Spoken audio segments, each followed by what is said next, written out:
Hallelujah. আশা করি প্রত্যেকে ভালো আছেন। আর সুন্দর একটা দিন, যে দিনটা ঈশ্বর আমাদেরকে দেখতে দিয়েছে। এবং আগে একটা লাইভে আমরা আমাদের স্টুডিও থেকে একটা লাইভ করেছিলাম, যে লাইভটার টাইটেল ছিল যে অভিষিক্ত মুখের কথা।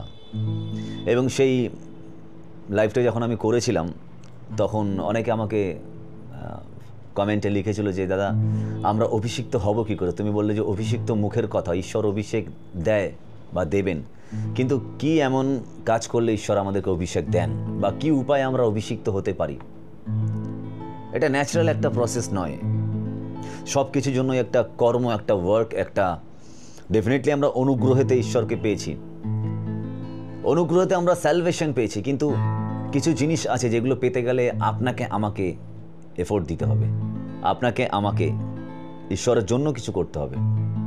হ্যাঁ, ঈশ্বরের জন্য আমরা কি করতে পারি? ধন্যবাদ দিতে পারি, আমরা আরাধনা করতে পারি, কিন্তু তার পেছনে অনেক কিছু কাজ থাকে যেগুলো ঈশ্বর আমাদের থেকে চায়। হ্যাঁ, অভিষেক সবার জন্য। ঈশ্বর চান যে আমরা প্রত্যেকে ব্যবহার হতে পারি, ব্যবহার হই, কিন্তু হই কি তাই? হই কি তাই? আমরা সবাই কি ব্যবহার হই? কেউ ঘরে বসে ভাবছে যে আমি ঈশ্বর, আমি কি করে তোমার জন্য ব্যবহার হব? কেউ রাস্তায় গিয়ে ভাবছে প্রভু, আমি তোমার জন্য কি করে ব্যবহার হব? কেউ রোদে পুড়ছে, কেউ বৃষ্টিতে ভিজছে, কিন্তু একটা সব কিছুর একটা সিস্টেম, সব কিছুর একটা নিয়মাবলী আছে, যেগুলো ঈশ্বর এই বাক্যেতে, তার এই বইতে তিনি লিপিবদ্ধ করেছে এবং জানিয়েছে আমাদেরকে আমরা কি করে অভিষিক্ত হতে পারি। যেমনটা তিনি হয়েছিলেন, যেমনটা তিনি তার শিষ্যদেরকে শিখিয়েছিলেন, ঠিক একইভাবে জানি, একই পথ ধরে জানি সেই মতন আমরা কাজ করতে পারি এবং সেই মতন আমরা অভিষিক্ত হতে পারি। এখানে নিজেদের বিচার বুদ্ধি নয় যে আমরা আমাদের বিচার লাগিয়ে, আমরা আমাদের বিচার বুদ্ধিকে অ্যাপ্লাই করে আমরা অভিষিক্ত হতে পারি। নো, কারণ বাইবেল বলছে তুমি তোমার নিজের বিবেচনা নির্ভর করিও না, সকল পথে তুমি তাকে স্মরণ করো এবং তাতে তিনি তোমার পথ সরল করবেন। আজ সকালবেলা আমি একটা সেই বিখ্যাত ঈশ্বরের সন্তান, ম্যান অফ গড, যিনি হয়তো তিনি এখন পৃথিবীতে নেই, সেই বেলিগ্রামের আমি একটা প্রচার শুনছিলাম এবং সেখানে তিনি বলছেন যে ঈশ্বরের অভিষেক থেকে শুরু করে আরও অনেক কিছু বলছেন, যে কী করে ঈশ্বরের সঙ্গে গমনাগমন করা যায়। তো সেইগুলো আমি শুনলাম এবং তার কথাও কিছু আমি এখানে বলবো, এবং অবশ্যই পবিত্রতা যেভাবে আমাকে বলাবে আমি সেইভাবে বলবো। যে লুক 4 অধ্যায়ের আমি 18 পদ থেকে পড়ছি, যে প্রভুর আত্মা আমার উপরে আছেন, কারণ তিনি আমাকে নিযুক্ত করেছেন যেন আমি গরিবদের কাছে সুখবর প্রচার করি। তিনি আমাকে বন্দীদের কাছে স্বাধীনতার কথা, ভালো করে শুনুন, বলছে যেন আমি গরিবদের কাছে সুখবর প্রচার করি। আচ্ছা, সুখবর কি শুধু গরিবদের জন্য, বড় লোকদের জন্য, বা যারা রিচ পার্সন তাদের জন্য নয়? সুখবর কি গরিবদের জন্য? আব্রাহাম তো একজন রিচ পার্সন ছিল। যেই সময় আব্রাহামকে বলল যে জিসাস, যে তুমি, সদাপ্রভু বলল তুমি তোমার জাতি কুটুম্ব সব কিছু ছেড়ে তুমি বেরিয়ে আসো, আমি তোমাকে যেই দেশ দেখাবো সেই দেশে তুমি যাও।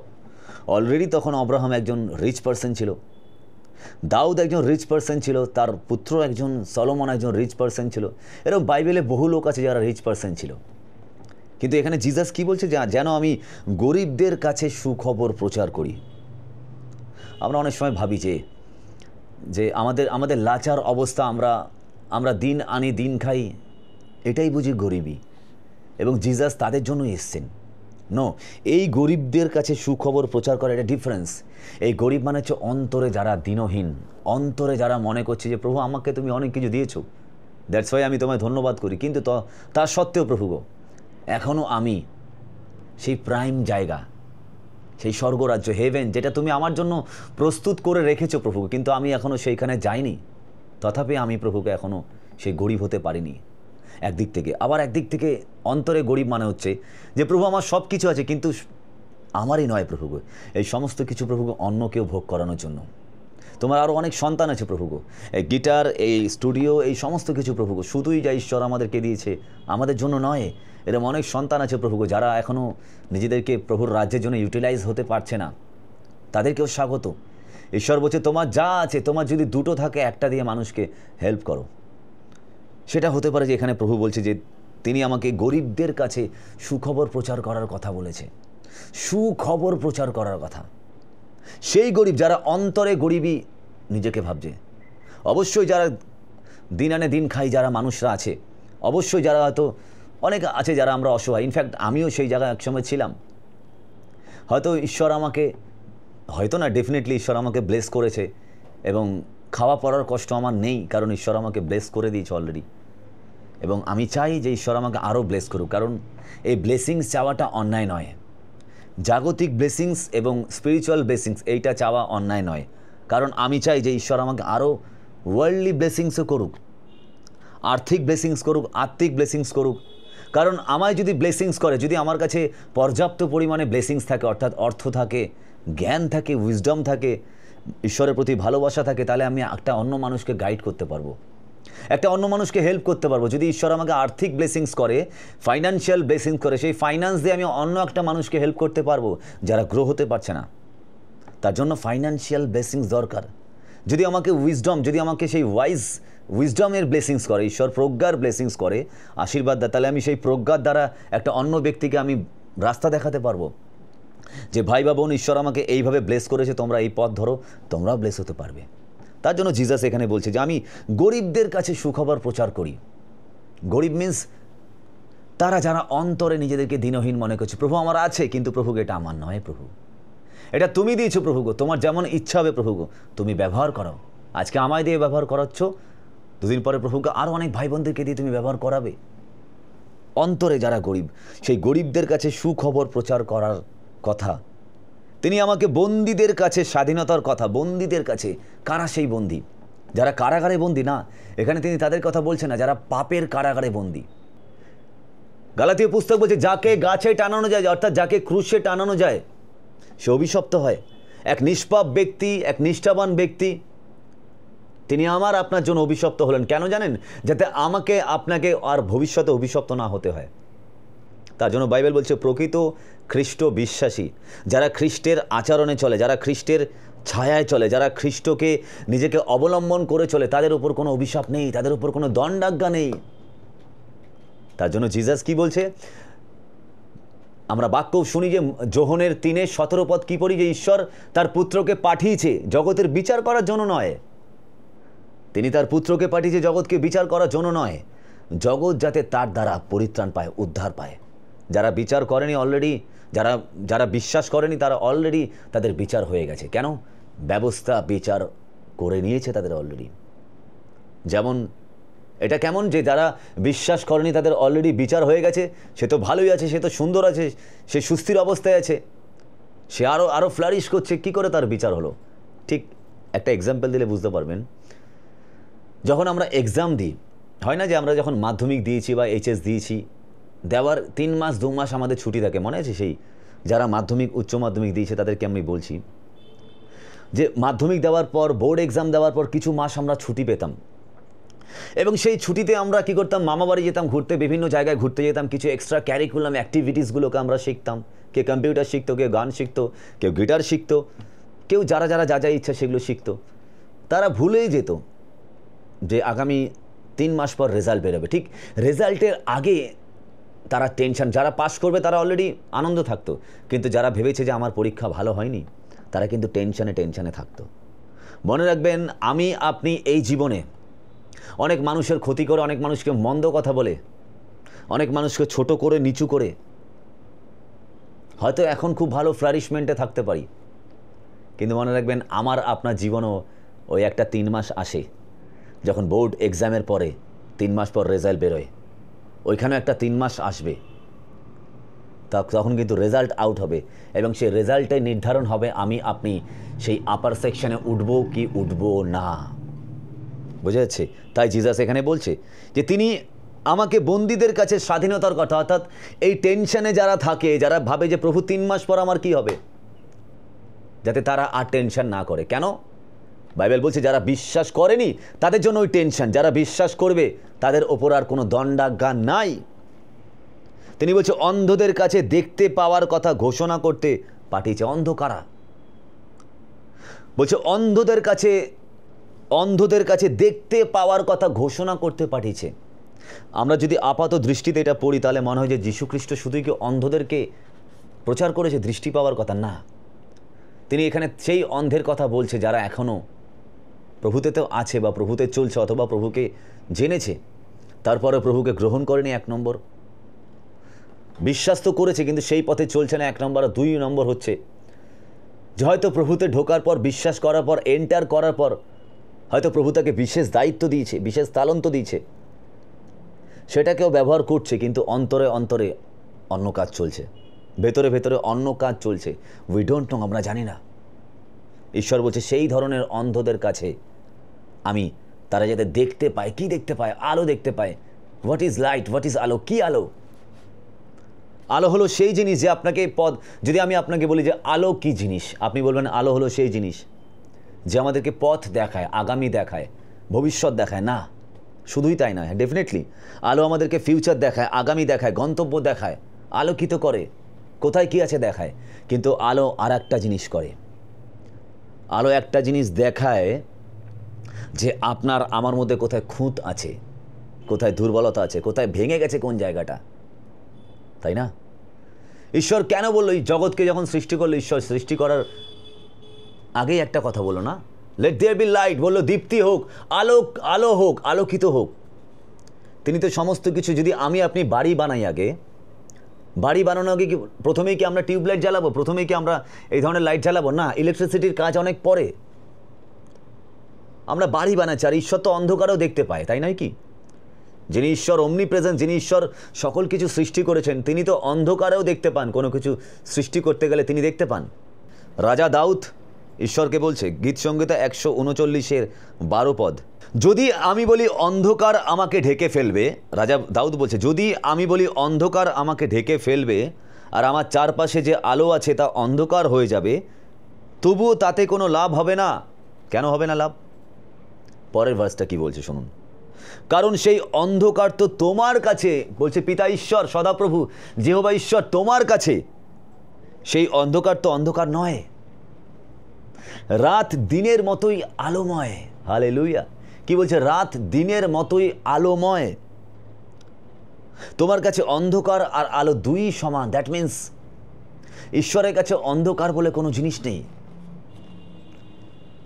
আমরা পড়লাম এক্ষুনি বাক্যটা, আপনি পরে দেখতে পারবেন যে বাক্যটা ওইখানেই থাকবে, যে ঈশ্বর তো অন্ধকারও দেখতে পায়। রাজা দাউদ বলছে, প্রভু তোমার কাছে তো অন্ধকার বলে কিছু নেই, অন্ধকারও তো আলোময়।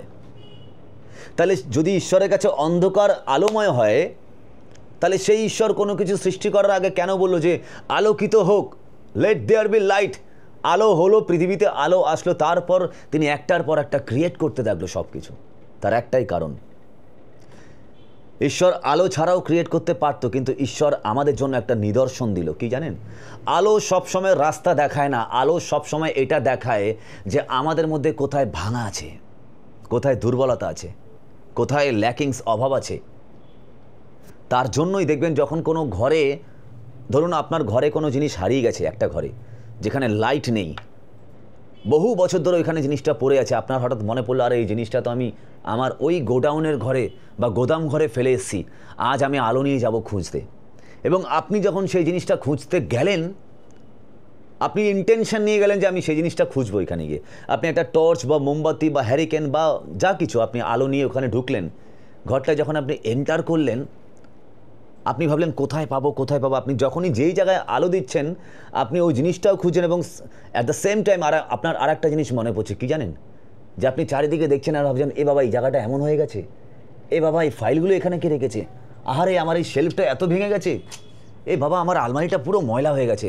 আপনার তখন সেই জায়গাগুলো চোখে পড়ছে, আর মনে পড়ছে যে আপনার স্বাদের জিনিসগুলো, আনন্দের, ভালোবাসার জিনিসগুলো, আপনার বহু মূল্যবান জিনিসগুলো ওই অন্ধকারের মধ্যে পড়ে ময়লা স্তূপে পরিণত হয়েছে।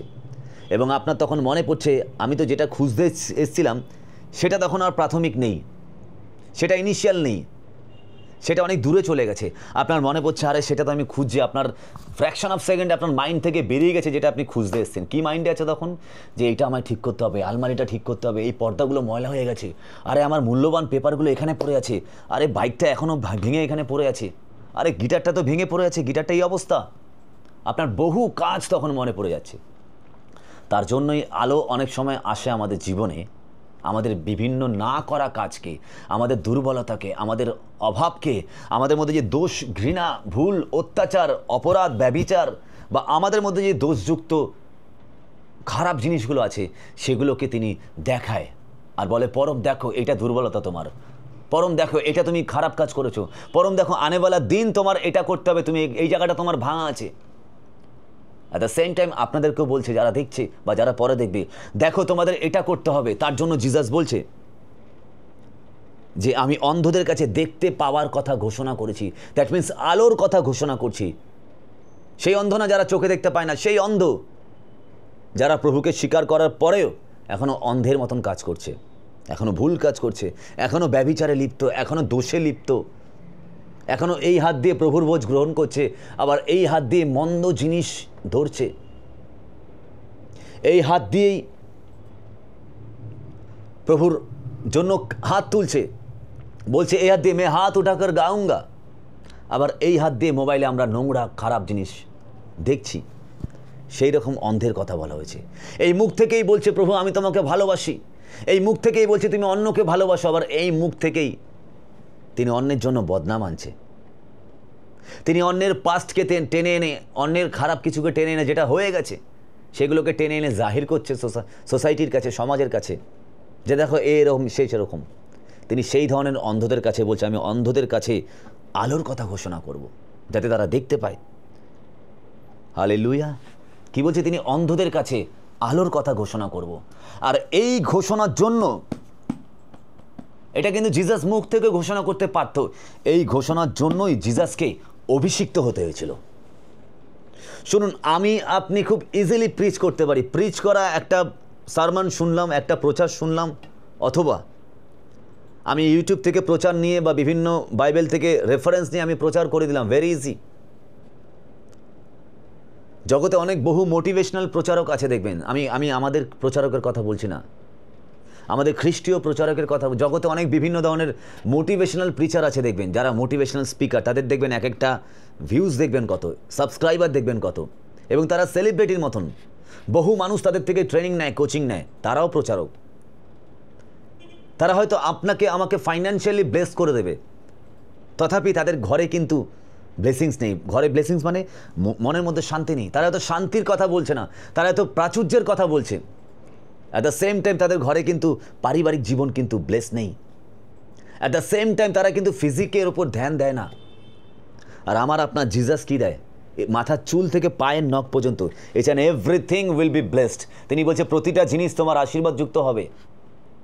আর এই ব্লেসিংস পাওয়ার উপায় কি? অভিষিক্ত হওয়া। আমি আগেও বলেছিলাম, আগে যে প্রচারটায়, যে তিনি তার অভিষিক্ত মুখের কথা ফেলেন না। আমরা দেখেছি যে আগে পড়েছিলাম যে লুকের 4 অধ্যায়ে যখন দেখেছিলাম জিসাস ব্যাপটাইজড হলো, তিনি পবিত্র আত্মায় সব কিছু করেছে। তিনি পবিত্র আত্মায় তার জন্ম, পবিত্র আত্মা তার ওপর এসেছিল, তার মায়ের গর্ভে এসেছিল, তিনি পবিত্র আত্মায় জন্ম নিয়েছিল। এবং কি আশ্চর্য না, সেই পবিত্র আত্মাই তাকে মরুপ্রান্তরে নিয়ে যাচ্ছে। আমরা এখানে পড়ি, লুকের আমরা 4 অধ্যায় পড়ছি। লুক নতুন নিয়মে লুক লিখিত সুসমাচার 4 অধ্যায়ের আমরা 1-2 পদ পড়ছি কমন ল্যাঙ্গুয়েজে। এখানে বলছে যিশু পবিত্র আত্মাতে পূর্ণ হয়ে জর্দন নদীর ওপর থেকে চলে গেলেন। কি বলছে? পবিত্র আত্মাতে। ভালো করে শুনুন, জিসাস ক্রাইস্ট মানে আমার আপনার ঈশ্বর পবিত্র আত্মায় পূর্ণ হয়ে জর্দন নদীর ওপর থেকে গেলেন, এবং তিনি পবিত্র আত্মার পরিচালনায়, কি বলছে? পবিত্র আত্মার পরিচালনায় তিনি মরু এলাকায় ঘুরে বেড়াতে লাগলেন 40 দিন 40 রাত ধরে। কেন পবিত্র আত্মা মরু এলাকায় তাকে ঘুরে বেড়ালো? কেউ ছিল না, না ছিল তার কোনো বন্ধু বান্ধব, না ছিল তার ফ্যামিলি, না ছিল তার ministry. One and only Jesus. তিনি একা একজন, 30 বছরের এক লোক, তার ফ্রেন্ড সার্কেল ছেড়ে, তার ফ্যামিলি ছেড়ে, তার মনের মানুষদের ছেড়ে, সবাইকে ছেড়ে তিনি পবিত্রতা তাকে মরু প্রান্তরে নিয়ে গেল। কেন নিয়ে গেল? তারপরে লেখা আছে, দেখুন কি বলছে, যে তিনি পবিত্র আত্মায় পূর্ণ হয়ে, জিসাস ক্রাইস্ট পবিত্র আত্মায় পূর্ণ হয়ে জর্দন নদীর কাছ থেকে চলে গেলেন, এবং পবিত্র আত্মার পরিচালনায়, অর্থাৎ পবিত্র আত্মার ডাইরেকশনে তিনি 40 দিন ধরে মরু এলাকায় ঘুরে বেড়াতে লাগলেন। সেই সময় শয়তান তাকে লোভ দেখিয়ে পাপে ফেলবার চেষ্টা করতে থাকলো। কি আশ্চর্য না? পবিত্র আত্মা আপনাকে পরিচালনা করছে, পবিত্র আত্মা আপনাকে বিভিন্ন জায়গায় গাইড করছে, এবং পাশাপাশি শয়তানও আপনাকে যাতে লোভ দেখায়, শয়তানও আপনাকে যাতে টেম্পটেশনে ফেলে সেটাও হচ্ছে। এবং পবিত্র আত্মা সেই সময় শয়তানকে আটকাচ্ছে না, কারণ বাইবেল বলছে পবিত্র আত্মা অ্যালাউ করেছিল সেই সময় জিজাসকে টেস্ট করার জন্য। বন্ধু, এরকম টেস্টিং, এরকম কঠিন সময় আমার আপনার লাইফে আসে। অনেক সময় পবিত্র আত্মা অ্যালাউ করে যে আপনাকে আমাকে টেস্ট করার জন্য। আপনি একটা মিনিস্ট্রি করবেন, আপনি একটা প্রচারক হবেন, আপনি একটা ওয়ার্শিপার হবেন, আপনি একটা লিডার হবেন। খুব ইজি যে আপনার পাস্টার, আমার পাস্টার হতে পারে, আমাকে আপনাকে একটা পদ, একটা ডেজিগনেশন, একটা জায়গা দিচ্ছে বা দেবে বা দিয়েছে, কিন্তু এটাকে মেইনটেন করা ইটস সো টাফ। জিজাসকে যখন ব্যাপটাইজড হলো, তিনি কি বললেন? এ আমার প্রিয় পুত্র, আমি তার উপর সন্তুষ্ট, তোমরা এর কথা শোনো। দ্যাট মিনস সেই সময় জিজাস ক্রাইস্টকে তার পিতা জিহোবা ঈশ্বর একটা ডেজিগনেশন দিল অ্যাজ এ লিডার হিসাবে। কি বলছে? তোমরা এর কথা শোনো। দ্যাট মিনস তিনি যে উপদেশ দেবে, সেই সময় জিজাস ক্রাইস্ট একজন উপদেষ্টা হিসাবে, একজন অ্যাডভাইজার হিসাবে তিনি সোসাইটিতে স্বীকৃতি পেল। বহু মানুষ ছিল এখানে, তথাপি জিজাস ক্রাইস্টকে তিনি অ্যাডভাইজার হিসাবে স্বীকৃতি দেওয়ার পরেও পবিত্র আত্মা তাকে নিয়ে গেল মরুপ্রান্তরে, যাতে শয়তান তাকে প্রলোভনে ফেলতে পারে, তাকে টেস্ট করার জন্য। আমরা দেখেছি বাইবেলে আছে রাজা দাউদের অভিষেক কত ছোট বয়সে হয়েছে, তাই না? 14-15 বছর বয়সে রাজা দাউদের রাজা হিসাবে অভিষেক হয়েছে। তারপরেও রাজা দাউদ সে একই কাজ করছে। সে মেষ চড়াচ্ছে, ভাইদের খাবার এনে দিচ্ছে তার দাদাদের, তার বাবার যা বাবা মার অধীনে আছেন এবং তাদের 5 মাস খাটছে, যা যা বলছে সেগুলো পূর্ণ করছে। তিনি বলতে পারতো যে বাবা তুমি আমাকে অর্ডার দিচ্ছ, বলছো আমার দাদাদের খাবার দিয়ে আসছে, বলছো আমি মেষ চড়াবো, তুমি জানো না যে পবিত্র আত্মা রাজা শমূয়েলের উপর এসেছিল বলে প্রফেট যখন শমূয়েল বলল, ভাববাণী করলো, তিনি কাউকে অভিষেক করেনি। তুমি যাদেরকে খাবার দিয়ে আসতে বলছো আমার দাদাদেরকে, তাদেরকেও তিনি অযোগ্য করার করেছে, কিন্তু আমাকে রাজা করেছে। আমি তাদেরকে খাবার দেবো, আমি মেষ চড়াবো না, তারা আমার মেষ চড়াবে। বা তুমি আমায় যে কথা বলছো, আরে তুমি নাশ করো, তুমি একজন রাজার পিতা, তুমি কেন আমাকে অর্ডার করছো? দাউদ কিন্তু বলেনি। দাউদ তখনও অধীনে থেকে গেছে। বোঝা যাচ্ছে? অর্থাৎ অভিষেক এসে যায়। আজকের টপিক অভিষেক পাওয়ার উপায়। প্রথম উপায় হলো অধীনে থাকা। মনে রাখবেন, আপনার আমার ওপরে অনেক প্রফেসি হয়েছে, তুমি অনেক বড় কাজ করবে, এই করবে, ওই করবে, অনেক কিছু করবে, কিন্তু অনেক সময় অনেক প্রফেসি কাজ দেয় না। তাহলে কি যে বললো সে কি ভুল প্রফেট ছিল? না। পবিত্র আত্মার পরিচালনায় কোনো প্রফেসি ভুল হয় না, কিন্তু একটা প্রফেসিকে ফুলফিলমেন্ট আমি আপনি করতে পারি। একটা প্রফেসি যখন হয়, একটা ভাববাণী যখন হয় যে আপনি সমাজে, আপনি খ্রিস্টীয় সমাজে একটা বড় জায়গায় যাবেন, বহু মানুষকে পবিত্র আত্মার উপস্থিতিতে ঈশ্বরের কাছে আনবেন, তাহলে কেন সব প্রফেসিগুলো ফুলফিল হয় না? আর যখন আমাদের জীবনে হয় না, আমরা বলি এ ভুল প্রফেসি করেছেন, এ ফলস প্রফেট। না বন্ধু, ফলস প্রফেট না, আপনার মধ্যে ভুল ছিল। যখন আপনি পবিত্র আত্মা দ্বারা আপনার উপর প্রফেসি করা হয়েছিল, আপনি ভেবেছেন যে আপনি আজই হয়ে গেছেন। না, যখন রাজা দাউদকে বলা হয়েছিল 15 বছর বয়সে অভিষেক করার পর, বলল তুমি রাজা, যখন দাউদ ঢুকছে ওখানে, পিতা ঈশ্বর কি বলছে শমূয়েলকে? শমূয়েল এই সেই লোক যাকে আমি বেছে নিয়েছি আমার রাজ্যর শাসন করার জন্য। দ্যাট মিনস তিনি সেই সময় রাজা হিসাবে স্বীকৃতি পেয়েছিল, কারণ সেইখানে অভিষেকের একটা অনুষ্ঠান হচ্ছিল। যিশয় ছিল, দাউদের বাবা ছিল, তার ভাইরা ছিল, ওই গ্রামবাসী ছিল, ইসরায়েলের বহু মানুষ ছিল, একজন প্রফেট ছিল, তাদের সামনে তিনি রাজা হিসাবে স্বীকৃতি পেল এখানে। তারপরেও তার লাইফস্টাইল কী ছিল? তিনি কিন্তু গদিতে গিয়ে বসেনি। তিনি একবার অহংকার করেনি যে বাবা তুমি আমায় কেন অর্ডার করছো, তুমি কেন বলছো দাদাদেরকে খাবার দিয়ে আসতে, তুমি জানো না যে আমি রাজা হিসাবে স্বীকৃতি পেয়েছি, আর তুমি তাদেরকে খাবার দিয়ে আসতে বলছো, তাদের মেষ চড়াতে বলছো, যাদেরকে ঈশ্বর ডিসকোয়ালিফাই করে দিয়েছে। বন্ধু, অনেক সময় আমাকে আপনাকে এই নত না থাকার জন্য অভিষেক চলে যায়। যখন আমি একটু শিখে নিলাম, যখন আমি একটু জেনে নিলাম, যাদের কাছ থেকে আমরা শিক্ষা পেয়েছি, যাদের কাছ থেকে আমরা চলছি, যাদের কাছ থেকে আমরা বাক্য পেয়েছি, বা যাদের মেন্টারশিপে আমরা আছি, আমরা তাদেরকে তুচ্ছ জ্ঞান করি অনেক সময়। হ্যাঁ, ইনিশিয়াল স্টেজে আমার একজনকে দরকার ছিল, হ্যাঁ, এবার আমার অভিষেক যখন বাড়ছে আমি আপার কাউকে খুঁজি, ভেরি গুড, কোনো অসুবিধা নেই, কিন্তু মনে রাখবেন আপনার গোড়াতে আপনাকে যে তৈরি করেছিল সে গোড়াকে ভুলবেন না, কারণ একটা গোড়া যখন দুর্বল হয় গোটা গাছটাই কিন্তু পড়ে যেতে পারে। আজ বহু মানুষ আছে যারা গোড়াকে ভুলে গেছে, বহু মানুষ আছে, বহু ম্যান অফ গড আছে, আমি বলছি মানুষ তো নয়, ম্যান অফ গড আছে, বহু ঈশ্বরের বিশ্বাসীরা আছে যারা ঈশ্বরের ডাইরেক্ট সেবা করছে, অ্যাজ এ প্রচারক, অ্যাজ এ পাস্টার, বহু আছে যারা গোড়াকে ভুলে গেছে। গোড়াকে যদি ভুলে যাই, গোড়ায় ঘুণ লাগবে, গোড়ায় ঘুণ লাগলে গোড়া পড়ে যাওয়া মানে পুরো গাছটা কখন পড়ে যাবে আমি আপনি জানি না। তাই জন্য যিশু বলল, এই সমুদ্রের পাড়ে বালি দিয়ে ঘর বানিয়েছিল না, বালির ওপরে ঘর বানিয়েছিল, ঝড় আসলো, ঢেউ আসলো আর ভেঙে গেল। আর যদি আপনি নত হয়ে আপনার শুরু থেকে যত কটা মেন্টার আছে তাদের কাছে, সবার কাছে যদি আপনি শ্রদ্ধাশীল থাকেন, কে জানে শৌলের পরে যেমন রাজা দাউদ হয়েছিল, দাউদ যেমন রাজা হয়েছিল, হতে পারে যে তারপরে তাদের পরে আপনিও সেই জায়গায় আসতে পারেন বা তার থেকেও বেশি অভিষিক্ত হতে পারেন। কারণ রাজা দাউদ রাজা হওয়ার পরেও কিন্তু শৌল হয়েছিল রাজা, তাই না? বাইবেল তাই বলছে। কিন্তু শৌলকে সরানোর জন্য অনেক মৌকা পেয়ে গেছিল, তারপরেও কিন্তু শৌলকে কিন্তু মারেনি দাউদ, শৌলকে কিন্তু বিনষ্ট করেনি। কতবার বলছে রাজা দাউদের শিষ্যরা, রাজা দাউদের সেনাপতিরা যে প্রভু মনিব আপনার হাতে শৌলকে তুলে দিচ্ছি ঈশ্বর, আপনি তাকে খতম করে দিন। বলছে না, ঈশ্বরের অভিষিক্ত ব্যক্তিকে আমি মারতে পারি না। ভাবুন, একজন অভিষিক্ত ছাড়া ব্যক্তিকে মারতে পারার পারমিশন ঈশ্বর দেয়নি, যে কিনা অভিষিক্ত নয়। শৌল অভিষিক্ত ছিল না, শৌল তো সেলফ অ্যানোয়েন্টেড ছিল, তিনি নিজেকেই নিজে মাসা করেছিল, সময় আসতে দেরি করছিল বলে। একটা স্ব অভিষিক্ত ব্যক্তি যাকে ঈশ্বর অভিষিক্ত করেনি, তাকে যদি মারার পারমিশন ঈশ্বর না দেয়, তাহলে যে অভিষিক্ত ব্যক্তি তার এগেনস্টে আমি আপনি কথা বলছি, বুঝতে পারছেন কি করতে পারে ঈশ্বর আমার আপনার দশা।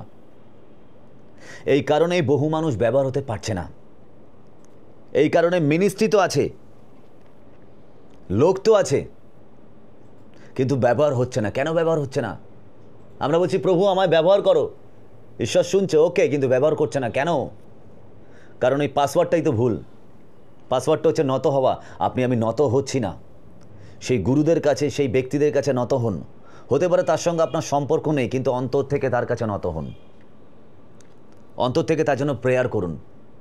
দেখা হলে অ্যাটলিস্ট রেসপেক্ট দিয়ে কথা বলুন, সে ডাকলে যান।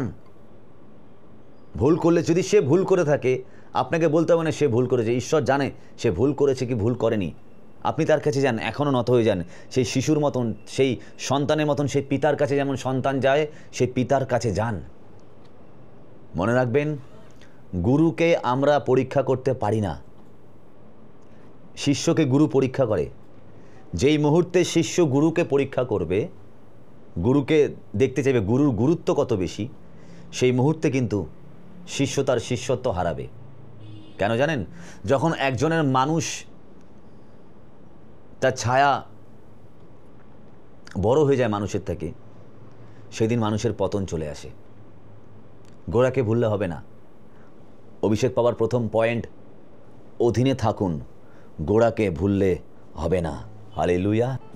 গীত সংগীতা হিন্দিতে যারা পড়বে, ভজন সংগীতা তার 25 অধ্যায়ের 14 পদে বলছে, সদাপ্রভুকে যারা ভক্তি করে তাদের কাছেই তিনি তার গুপ্ত উদ্দেশ্য প্রকাশ করেন, আর তার স্থাপন করা ব্যবস্থা তিনি তাদেরই জানান। কি বলছে?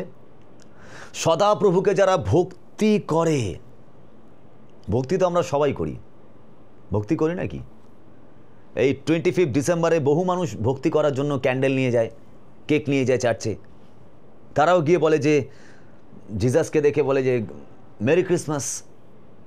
তারাও গিয়ে ওইখানে কেক খায়, তারাও গিয়ে ওখানে সেলিব্রেশন করে, 25 ডিসেম্বর সেলিব্রেশন করে। জিজাসের মূর্তির সামনে গিয়ে বলে হ্যাপি বার্থডে জিজাস। তারাও গিয়ে প্রার্থনা করে, বহু মানুষ গিয়ে প্রার্থনা করে, বলে আমায় আশীর্বাদ করো। তারাও গিয়ে অ্যাট এ টাইম ওখানে পাপের ক্ষমা চায়, চোখ ভিজে যায়। আমি যেতাম, আমি ছোটোবেলা যখন, কিছু বছর আগে, ছোটোবেলা না কিছু বছর আগে যখন আমি সেন্ট পল ক্যাথিড্রাল চার্চে যেতাম, তখন প্রভুকে জানতাম না। সবাই যাচ্ছে অত বড় একটা চার্চ, কারণ যীশুখ্রিস্টের প্রতি কখনও কারো কেউ ঘৃণা আসে না যতক্ষণ না সত্যি আমরা জানতে পারি। যেই মুহূর্তে আমরা বাইবেলটা ধরি, ততক্ষণ অনেক কিছু জিনিস আসে যেগুলো আমাদেরকে লাগে এইখানে। কারণ কেন লাগে? কারণ এই ভেতরে যে শয়তানটা থাকে, সেই শয়তানের সঙ্গে ঈশ্বরের বাক্যে যুদ্ধ হতে থাকে। আর যখন যুদ্ধ হতে থাকে, তখনই মনে হয় জিজাস খারাপ। কারণ আলো পড়েছে তো। আলো পড়লে কী হবে, ভেতরের যে জ্বালাগুলো আছে, ভেতরের যে পোকাগুলো আছে, সেগুলো কিলবিল করতে থাকে। যেমন ড্রেনের মধ্যে যখন নাকি পোকা থাকে, আপনি ফিনাইল দেবেন, অ্যাসিড দেবেন, পোকাগুলো কিলবিল করবে, মরে যাবে। ঠিক একইভাবে যখন ঈশ্বরের সত্য আমাদের মধ্যে ঢোকে, তখন এই পোকাগুলো কিলবিল করতে থাকে। আর যখন আমরা জিজাসকে জানি না, শুধু মূর্তিটা দেখে বুঝি যে ইনি সর্বশক্তিমান, আর ওই মূর্তির কাছে গিয়ে কাঁদি আর বলি, প্রভু আমায় ব্লেস করো। বছরে একবার করে হয়, আমিও করেছিলাম। কিন্তু এখানে কি বলছে যে ভক্তি তো অনেকেই করছি, কিন্তু বলছে এই ভক্তির কথা আলাদা ভক্তি। বলছে যারা ভক্তিপূর্ণ ভয় করে, তাদের কাছেই তিনি তার গুপ্ত উদ্দেশ্য প্রকাশ করে। কিসের গুপ্ত উদ্দেশ্য ভাই বোন? ঈশ্বরে কি যা তিনি গুপ্ত উদ্দেশ্য এই বাইবেলে বলা আছে, তাহলে এরপরে কিসের গুপ্ত উদ্দেশ্য? আর কি গুপ্ত উদ্দেশ্য থাকতে পারে যেটা এখনো আনরিভিলড, যেটা এখনো আনফোল্ড হয়নি? কিসের গুপ্ত উদ্দেশ্য? তিনি বলছে যেরেমিয়া 33:3 যে তোমরা আমায় ডাকো, আমায় কল করো, আমায় আহ্বান করো, আমি তোমায় সেই সমস্ত বিষয়গুলো জানাবো যেগুলো তুমি জানো না। হালেলুয়া। তাহলে প্রভু আমি তো বাইবেল পড়ে সব জানতে পারছি, আমার মেন্টাররা আমাকে জানাচ্ছে, কিন্তু কিছু উদ্দেশ্য আছে, কিছু গুপ্ত সিক্রেট প্রাইভেসি আছে, যেটা ঈশ্বর বলছে তুমি বাইবেল পড়ে হয়তো সেই সময় বুঝতে পারবে না, যেটা আমি তোমায় দর্শনের দ্বারা আমি তোমায় বলবো। হালেলুয়া।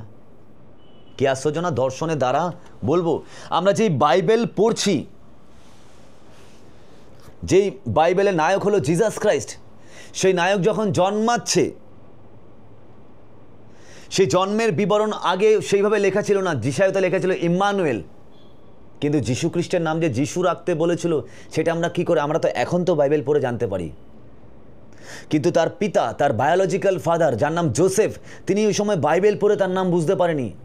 জোসেফ যখন এইসব ভাবছিলেন, অর্থাৎ জিসাস ক্রাইস্টের বায়োলজিক্যাল ফাদার যখন দৈহিক পিতা যখন ভাবছিলেন, তখন প্রভুর এক দূত স্বপ্নে দেখা দিয়ে বললেন, একবারও বলল না যে তিনি বাইবেল পড়েই নামটা পেলেন। কি বলছে? প্রভুর এক দূত তাকে স্বপ্নে দেখা দিয়ে বললেন, দাউদের বংশধর জোসেফ, মরিয়মকে বিয়ে করতে ভয় করো না, কারণ তার গর্ভে যিনি জন্মেছে তিনি পবিত্র আত্মার শক্তিতেই জন্মেছে। তুমি তার নাম যিশু রাখবে, কারণ তিনি তার লোকদের তাদের পাপ থেকে উদ্ধার করবে। হালেলুয়া। কি বলছে? জোসেফ, তুমি তার নাম যিশু রাখবে। জোসেফ কি বাইবেল পড়তো না? ডেফিনেটলি, কারণ তিনি বাইবেল পড়তো, কারণ জোসেফের আগে বহু মানুষ বাইবেল এসেছিল, পুরাতন নিয়ম ছিল, কিন্তু সেই সময় পার্টিকুলার জিসাস নামটা লেখা ছিল না, ইম্মানুয়েল লেখা ছিল।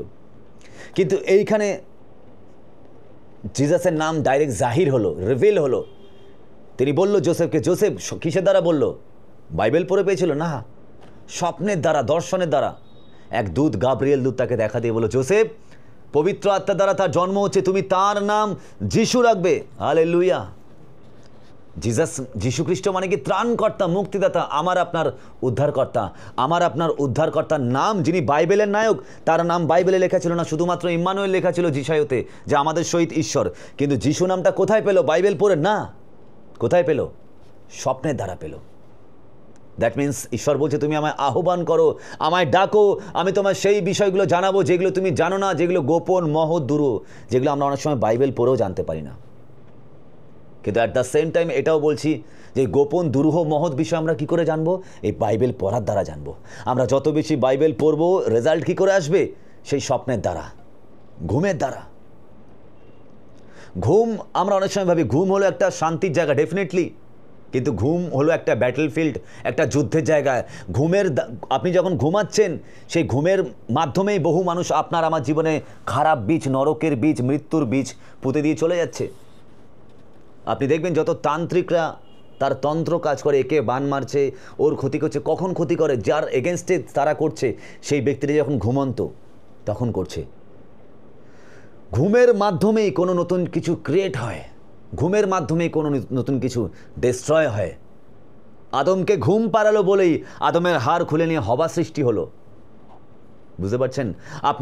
আপনি যদি প্রেয়ার করে ঘুমন, পবিত্র হবে, ঈশ্বরের কাছে এসে বাইবেল পড়ে প্রেয়ার করে যখন ঘুমাচ্ছেন, ঈশ্বর স্বপ্নের দ্বারা, ঈশ্বর যেমন জোসেফকে বললো তুমি তার নাম যিশু রাখবে, হতে পারে আপনার আগামী দিনকে ঈশ্বর বলছে আপনাকে তুমি এই চাকরিটা করো, এই ব্যবসাটা করো, এই কাজটায় যাও, এই চার্চে যাও, একে তুমি মেন্টার হিসেবে বেছে নাও। জিসাস কেন যিশু রাখবে? কারণ সে পরিত্রাণ করবে মানুষকে। হতে পারে আপনার ভেতরে কোনো পরিত্রাতার জন্ম দেবে আপনার আশীর্বাদে। হতে পারে আপনার চাকরির মধ্যে দিয়ে আপনার পরিত্রাণ আসবে। হতে পারে আপনার ব্যবসার মধ্যে দিয়ে আপনার আর্থিক পরিত্রাণ আসবে। হতে পারে আপনার ফেলোশিপের মধ্যে দিয়ে আপনার পরিত্রাণ আসবে, আপনি জানেন না। কিন্তু এগুলো কখন আসবে? যখন আপনি ঘুমের মাধ্যমে দর্শন পাবেন। ঘুম হলো সেই জায়গা যেখানে ঈশ্বর আপনার জন্য নতুন কিছু ক্রিয়েট করে। আর এই ঘুমের দ্বারা কি করে ক্রিয়েট করবে? যদি আমরা সেই ঘুমের আগের কাজগুলোকে যদি পবিত্র করি। ঘুমের আগের কাজ মিন্স যদি আমরা সেই ঘুমোতে যাওয়ার আগে যদি কিছু ভিডিওতে আমরা খারাপ কিছু না দেখি, ফেসবুক, হোয়াটসঅ্যাপ এগুলোকে সাইডে রেখে যদি আমরা শেষ প্রার্থনা করার পর নিজেকে প্রভুর রক্তেতে ঘিরে বলি, প্রভু আমি আমাকে, আমার পরিবারকে, আমার মিনিস্ট্রিকে, আমার যাবতীয় যা কিছু আছে প্রভু, আমি তোমার রক্তের কাভারিংয়ের মধ্যে রেখে আমি শুতে যাচ্ছি প্রভু, তুমি আমার দর্শন দাও যাতে আমি আমার ফিউচারকে দেখতে পাই। আপনি বলে ঘুমন, ঈশ্বর আপনাকে সেই জিনিসগুলো দেখাবে দর্শনের মাধ্যমে যেগুলো আপনার ফিউচার নির্ধারণ করবে। আমেন। তাহলে সেকেন্ড কি হলো?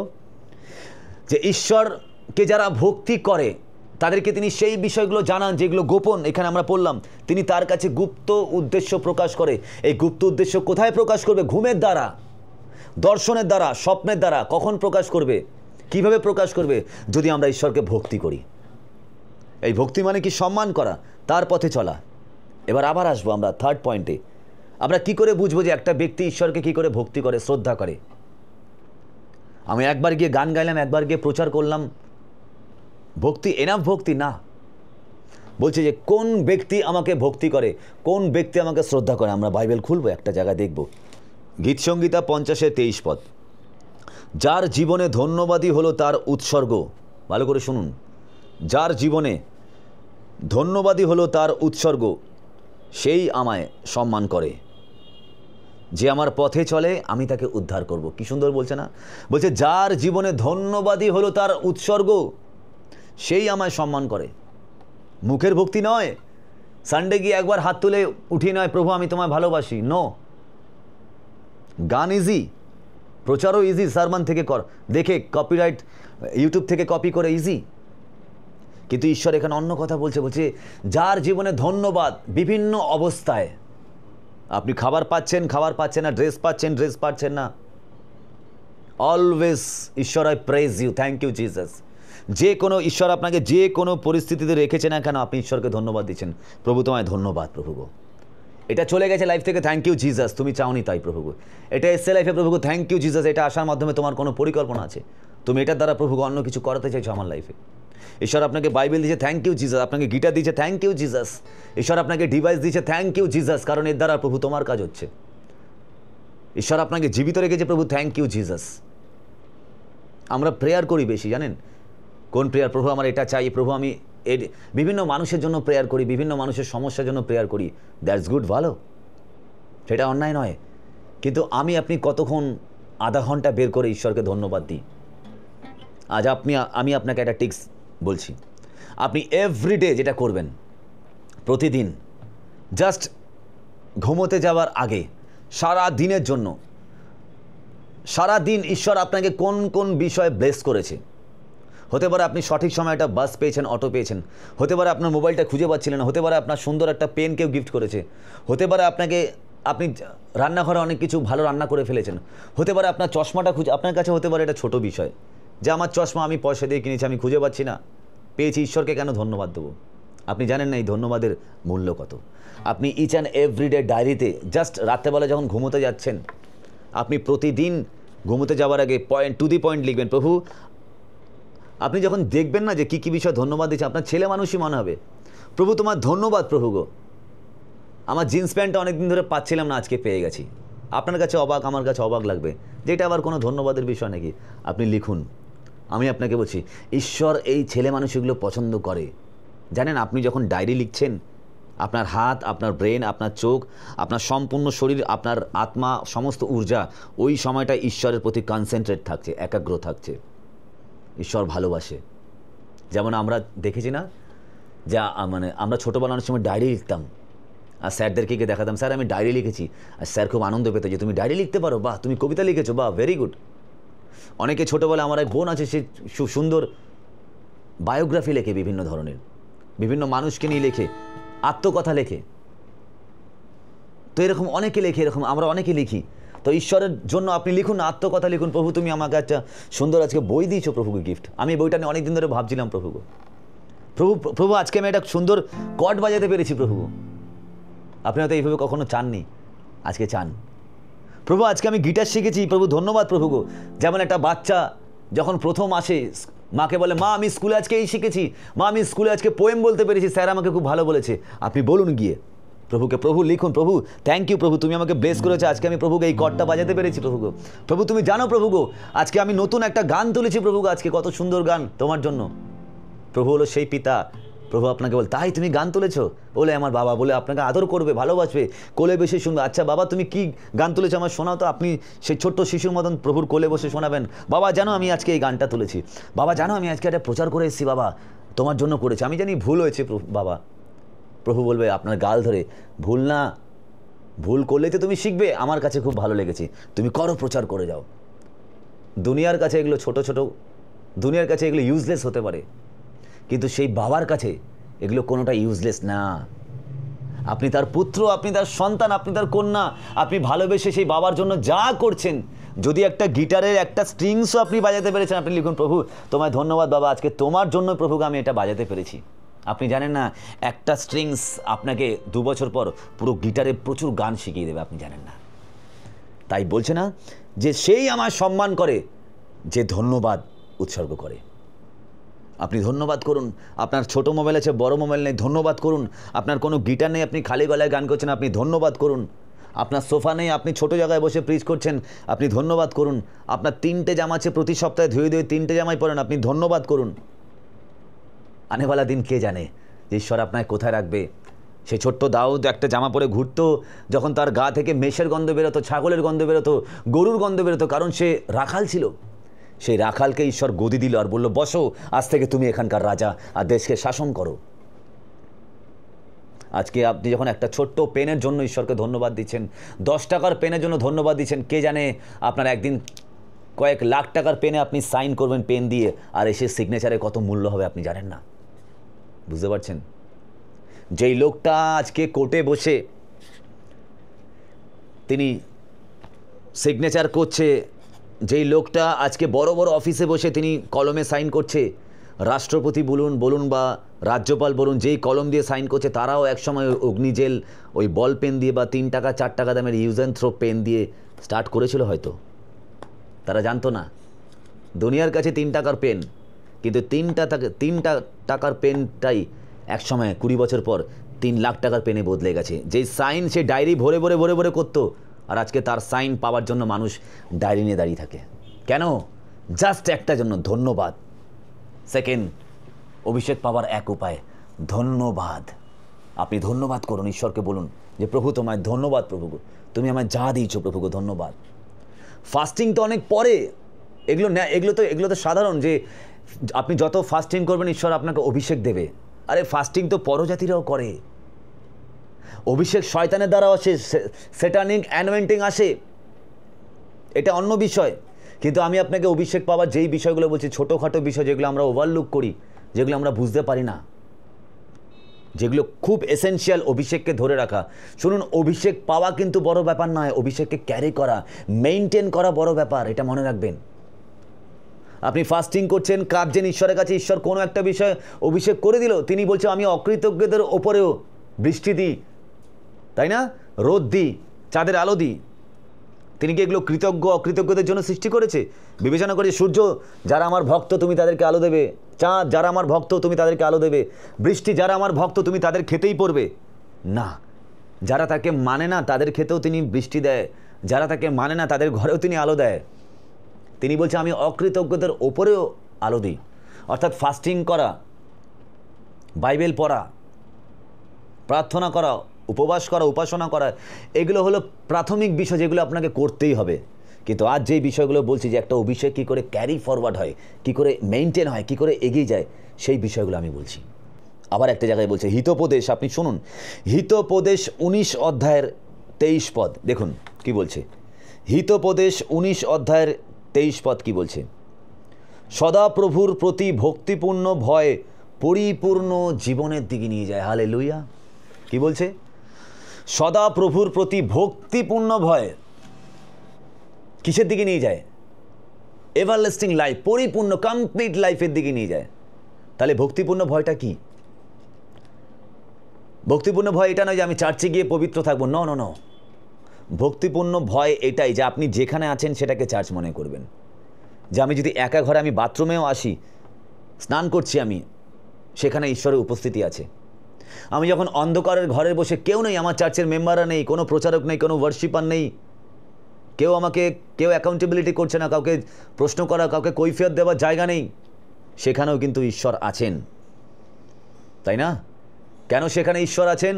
যখন থোমা তার গ্রুপকে বলল, থোমা ঈশ্বরের শিষ্যদেরকে বলল যে আমি তখনই বিশ্বাস করব যদি তার কুক্ষিদোষের মধ্যে আমি আঘাতের চিহ্ন দেখি। হঠাৎ করে জিসাস ওখানে এন্টার করলো। ওখানে যিশু ছিল না, কি করে যিশু এখানে এন্টার করলো? তার শিষ্যরা এসে বলছে, মগদলিনী মরিয়ম বলছে আমি জিসাসকে দেখেছি। পিতর এসে বলছে আর আমিও দেখেছি, আমি কবরে গেছিলাম, দেখলাম তার ড্রেসটা আছে, তিনি নেই। তোমরা বলছে আরে তোমরা ভুল বলছো, আমি তখনই বিশ্বাস করবো। তোমরা বলছো ঠিক আছে, কিন্তু আমি তখন বিশ্বাস করবো যখন তার এখানে আমি দাগ দেবো, পেরেকের চিহ্ন দেখবো, আঘাতের চিহ্ন দেখবো। অ্যাট ফ্র্যাকশন অফ সেকেন্ডে সেই সময় জিসাস ওই বন্ধ ঘরের মধ্যে এন্টার করে বলে, থোমা দেখো টাচ করে আমি সেই কিনা। বুঝতে পারা যাচ্ছে? দ্যাট মিনস আপনি যা বলছেন, যা করছেন, ঈশ্বর সেইখানে অ্যাট এ টাইম ঈশ্বর এখানে উপস্থিত আছেন। তিনি অমরি প্রেজেন্স। তিনি বলছে কি আমি কখনো তোমায় ছাড়বো না, কোনো ক্রমে কোনো মুহূর্তে আমি তোমায় ত্যাগ করব না। দ্যাট মিনস ঈশ্বর সব সময় আপনার সঙ্গে সঙ্গে আছেন। আপনার করা কাজকে ঈশ্বর মনিটর করছে, আপনি কি করছেন, অন্ধকার ঘরে কি করছেন, চার্চে কি করছেন। সাদা পরে, এই যে আমি প্রচার করছি সাদা পরে প্রচার করা ভেরি ইজি। একটা সাদা গেঞ্জি পরলাম, প্রিচ করছি, রবিবার চার্চে সাদা পরে প্রচার করছি, কিন্তু আমার জীবন, আপনার জীবন এই সাদার মতন কি ভেতরটাও সাদা? এটা কেউ জানে না, আমি ঈশ্বর জানে, আপনি ঈশ্বর জানেন। অভিষেক সাদা পরে উপবাস করলে হয়তো চলে আসে, তার মানে এটা নয় যে কালো পড়লে অভিষেক আসবে, না না না। ঈশ্বর আপনাকে অভিষেক দিয়েছে বা দেবে, আপনি চাইলেই দেবে, কিন্তু এটাকে মেনটেন করা খুব কঠিন, জানেন তো। আমরা সিমশনকে দেখেছি না, সিমশনের ওপর এমন অভিষেক ছিল যেটা গোটা ইসরায়েল জাতির কারোর ওপর ছিল না। তিনি একটা মরা গাধার জাবড়া নিয়ে, মুখ নিয়ে হাজার হাজার মানুষকে মেরে ফেলতো, সিংহের মুখ চিরে দিত, বাঘের মুখ চিরে দিত। কোথায় ছিল অভিষেক? তার চুলের মধ্যে। কিন্তু একটা ভুল না, সেই দলিলা নামক একজন খারাপ মহিলার সঙ্গে সম্পর্ক করলো আর তার অভিষেক চলে গেল। এমন অভিষেক তো গেলই, তাকে মরতে অবধি হলো। বুঝতে পারছেন? অর্থাৎ অভিষেক তো পেয়ে গেছিল, কিন্তু অভিষেকটাকে মেনটেন করতে পারেনি। আজকে বহু মানুষ অভিষেক তো পেয়ে যায়, ফাস্টিং করে উপবাস করে অভিষেককে পেয়ে যায়, ঈশ্বরকে হারে কেঁদে কিছুদিন পবিত্র থেকে অভিষেক পেয়ে যায়, কিন্তু কিছুদিন পর আমরা দেখি তাদের মণ্ডলী নষ্ট হয়ে যায়, তাদের লাইফস্টাইল কোনো না কোনো জায়গায় জড়িয়ে যায়, ভুল জায়গায় জড়িয়ে যায়, তাদের লাইফস্টাইল বিচ্ছিন্ন হয়ে যায়, ঈশ্বর থেকে বিচ্ছিন্ন হয়ে যায়। অভিষেক পাওয়া যায়, কিন্তু মেনটেন করা হলো আরও আরও আরও কঠিন। তার জন্য ঈশ্বর বলছে সদাপ্রভুর প্রতি ভক্তিপূর্ণ ভয় হলো পরিপূর্ণ জীবনের দিকে নিয়ে যায়। যার সেই জীবন আছে সে পরিতৃপ্ত থাকে, কোনো বিপদ তার কাছে আসতে পারে না। কি বলছে? এই সদাপ্রভুর প্রতি ভক্তিপূর্ণ ভয় হলো এই ছোটোখাটো জিনিস যেগুলো আমি আপনাকে বলছি, সেগুলোকে মেনটেন করাই হলো ভক্তিপূর্ণ ভয়, এবং সেই জীবনই আপনাকে আমাকে পরিপূর্ণ একটা কমপ্লিট লাইফের দিকে নিয়ে যাবে, যেখানে অলওয়েজ আপনার অভিষেক বাড়বে। কখনোই আপনি এক অভিষিক্ত ব্যক্তি হয়ে, অভিষেক পেয়ে গেছেন, আপনি কখনোই অভিষিক্ত ব্যক্তি সবার সঙ্গে মিশতে পারবে না, সবাইকে খুশি করতে পারবে না, সবার ফোন অ্যাটেন্ড করতে পারবে না, সবার সঙ্গে দেখা করতে পারবে না। আপনি বলবেন আরে আপনার চোখে আমার চোখে হতে পারে সে অহংকারী, হতে পারে যে সে অহংকারী। আপনি হয়তো বলতে পারেন যে তো অহংকার হয়ে গেছে, অভিষেক পেয়েছে, দুটো মানুষ সুস্থ হচ্ছে, দুটো জায়গায় প্রচার হচ্ছে, মানুষ জানছে, মিনিস্ট্রি গঠন হচ্ছে, অহংকার হয়ে গেছে। হতে পারে আপনার চোখে অহংকারী, কিন্তু মনে রাখবেন তার কিচ্ছু যায় আসে না। কেন জানেন?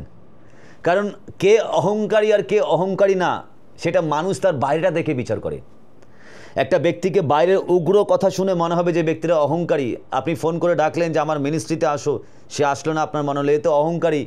দেখেছো, দুটো মিনিস্ট্রি করে, দুটো গান করে, দুটো প্রচার করে এখন অহংকার হয়ে গেছে, এ আমার কাছে আসলো না, এ অহংকারী হয়ে গেছে, খুব তাড়াতাড়ি পড়বে।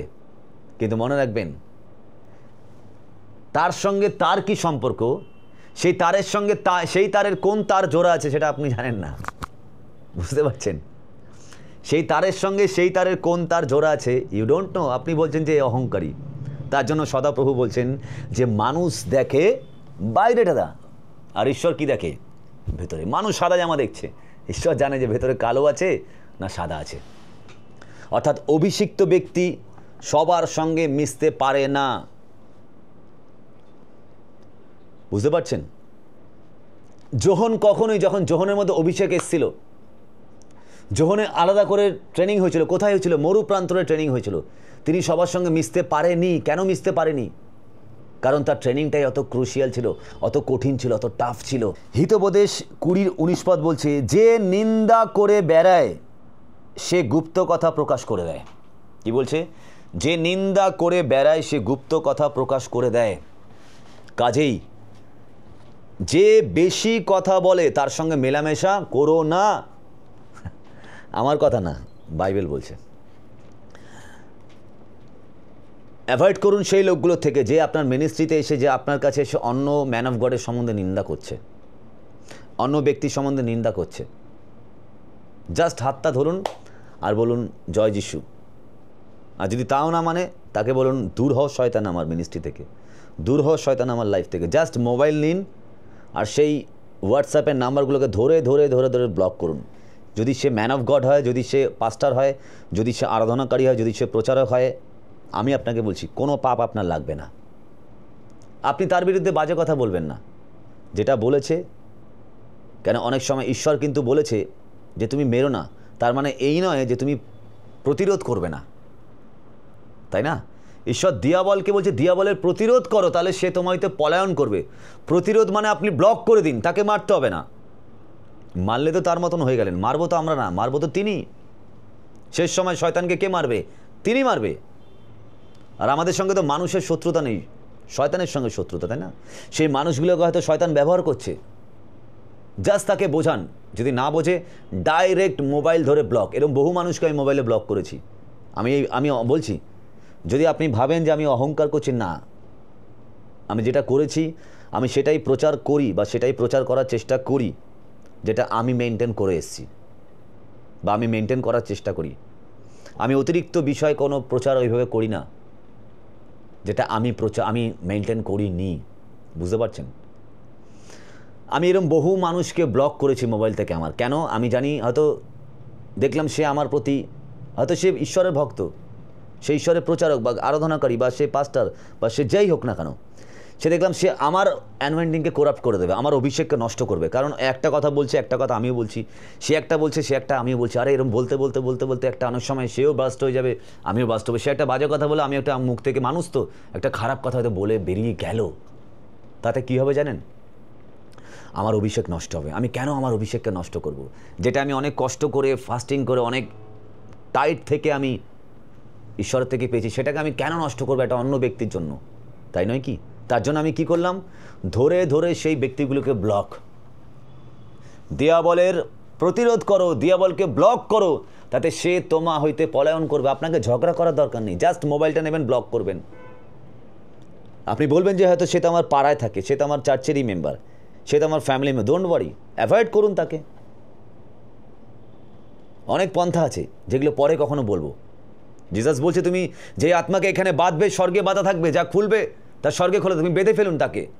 প্রভুকে বলুন, প্রভু সে আত্মাকে আমি বাঁধছি প্রভুকে, যাতে সে আমার ওপর কোনো অ্যাটাক না করে, হানি না হয় প্রভুকে।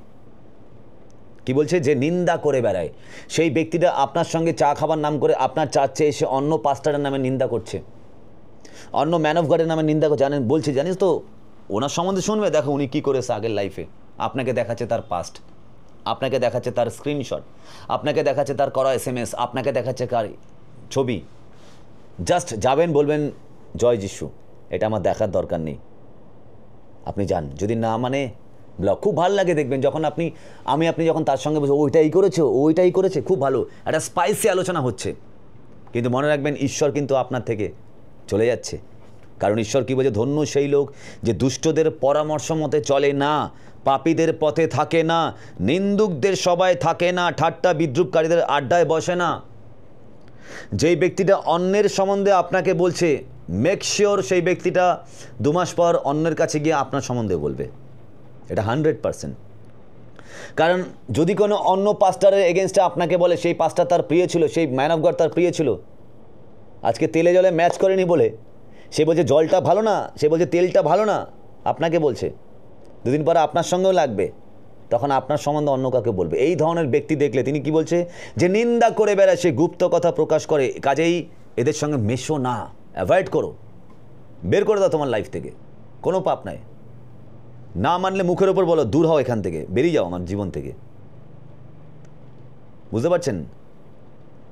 কোনো অন্যায় না, আপনি যদি তাকে ব্লক করে দিন আপনার কোনো অহংকার না, হয়তো সে বলে আপনি অহংকারী হয়ে গেছেন, আপনি হয়ে গেছেন, আপনি বলেন আমার কিচ্ছু যায় আসে না।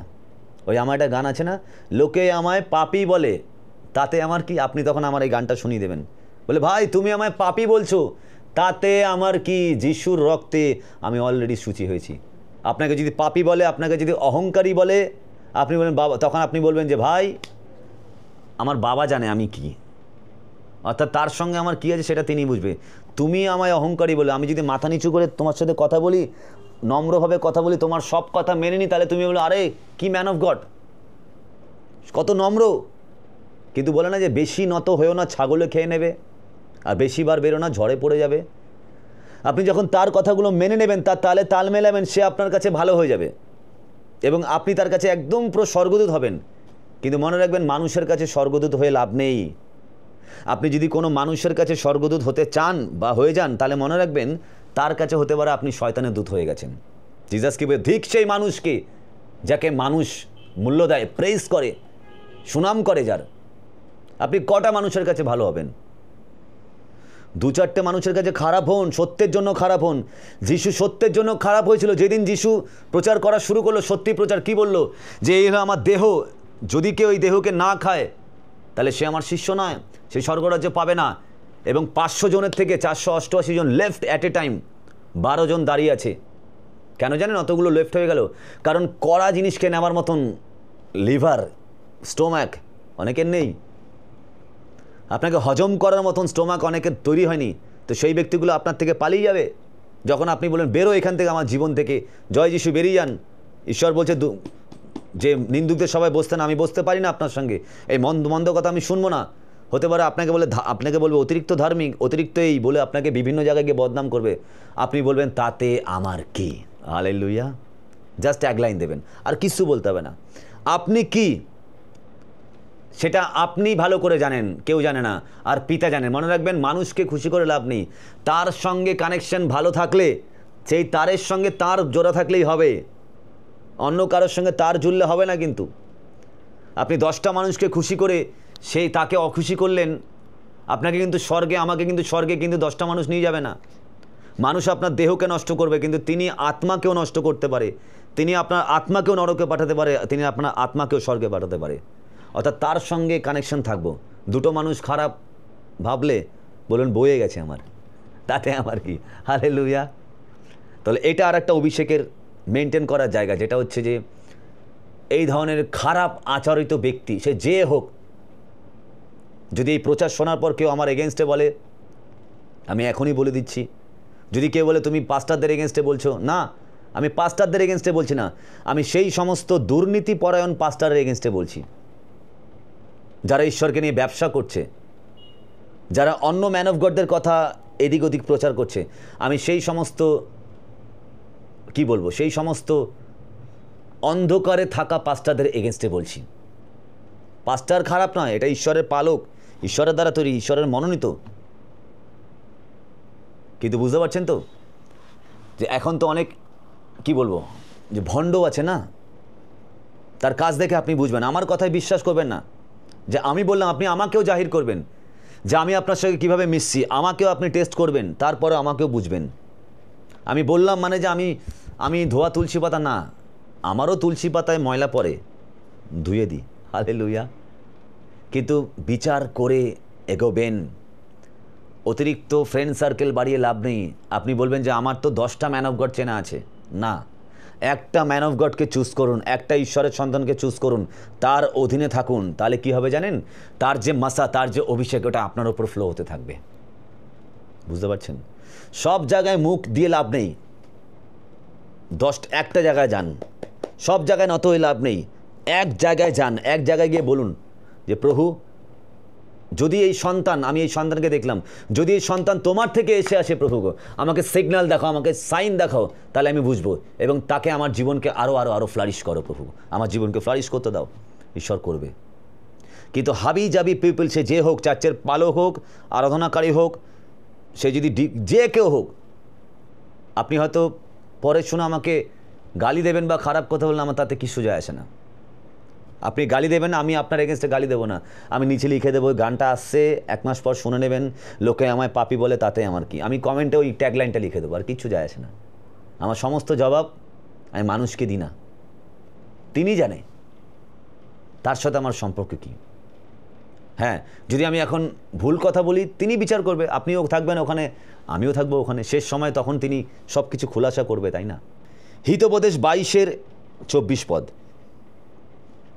বদ মেজাজি লোকের সঙ্গে বন্ধুত্ব করো না, যে সহজে রেগে যায় তার সঙ্গে মেলামেশা করো না, তা করলে তুমি তার মতো চলাফেরা করতে শিখবে আর নিজেকে ফাঁদে ফেলবে।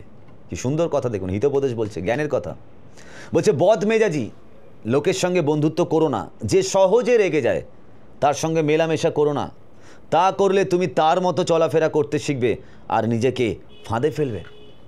বুঝতে পারছেন তো? অভিষেককে মেনটেন করতে গেলে এই ধরনের ব্যক্তিদের সঙ্গে মিশলে হবে না, যারা কথায় কথায় রেগে যাচ্ছে, আপনার ক্ষতি করার চেষ্টা করছে, বাজে কথা বলে দিচ্ছে। শুনুন, আপনিও মানুষ, আমিও মানুষ, আমরা কেউ জিসাস ক্রাইস্ট নই যে আমরা 100% মানুষ। তিনি 100% মানুষ ছিলেন, 100% ঈশ্বর ছিলেন। আমরা কিন্তু 100%, আমরা 1%ও ঈশ্বর নই, আমরা 100% মানুষ। আমরা মানুষ থেকে দেবত্বে উন্নত হচ্ছে, অর্থাৎ সেই ওপরে যাচ্ছি আমরা, অর্থাৎ মনুষ্য, যে প্রকৃত মনুষ্য ধর্মটা, যার মধ্যে মনুষ্যত্ব, ভালোবাসা থাকবে, প্রেম থাকবে, সেই জায়গায় উন্নত হওয়ার চেষ্টা করছি। কিন্তু প্রেম মানে এটা নয় যে আপনাকে আপনার অভিষেককে নষ্ট করছে, আপনি তার সঙ্গে বসে বসে এক প্লেটে খাবার খাবেন। বুঝতে পারা যাচ্ছে? প্রেম মানে এটা নয় যে একটা ব্যক্তি ব্যভিচারী ব্যক্তি, তাকে আপনি বোঝানোর জন্য চলুন, তাকে আপনি বোঝানোর জন্য রেস্টুরেন্টে গেলেন যে চলো আমি তাকে আজ কাউন্সেলিং করব। কে জানে সে কাউন্সেলিং করতে করতে যখন সে আপনাকে জড়িয়ে ধরবে, আপনার হাতটা ধরে বলবে আমি বুঝলাম, কিন্তু আমাকে এই সময় সাহায্য করতে হবে, আপনার কাউন্সেলিং তখন কোথায় বেরিয়ে যাবে আপনি জানেন না। জোসেফ কিন্তু পতিফারের স্ত্রীকে কিন্তু কাউন্সেলিং করেনি, একবার দুবার বুঝিয়েছে, তিনি বুঝলো কাউন্সেলিংয়ে কাজ হবে না, তিনি কি বললো, পালিয়ে গেল ওখান থেকে। তাই বাক্য বলছে না, ব্যভিচার থেকে পালাও। বুঝতে পারা যাচ্ছে? কাউন্সেলিং করতে যাবেন না, এই ধরনের ব্যক্তিকে একবার দুবার অ্যালার্ট করবেন, বোঝাবেন, যদি না বোঝে লেফট, বেরিয়ে যান ওখান থেকে। কি বলছে, বদ মেজাজি লোকের সঙ্গে বন্ধুত্ব করো না। আবার কি বলছে, হিতোপদেশ 23-9 পদ কি বলছে, বিবেচনাহীন লোকের কাছে কথা বলো না, তোমার কথার মধ্যে যে জ্ঞান আছে সেটা তুচ্ছ করবে। আমি জানি এই লাইভ পরে অনেকে দেখবে, তারা কোট আনকোট আমাকে বলতে পারে, বাইবেল থেকে বলছি। তিনি কি বলছে, বিবেচনাহীন লোকের কাছে কথা বলো না।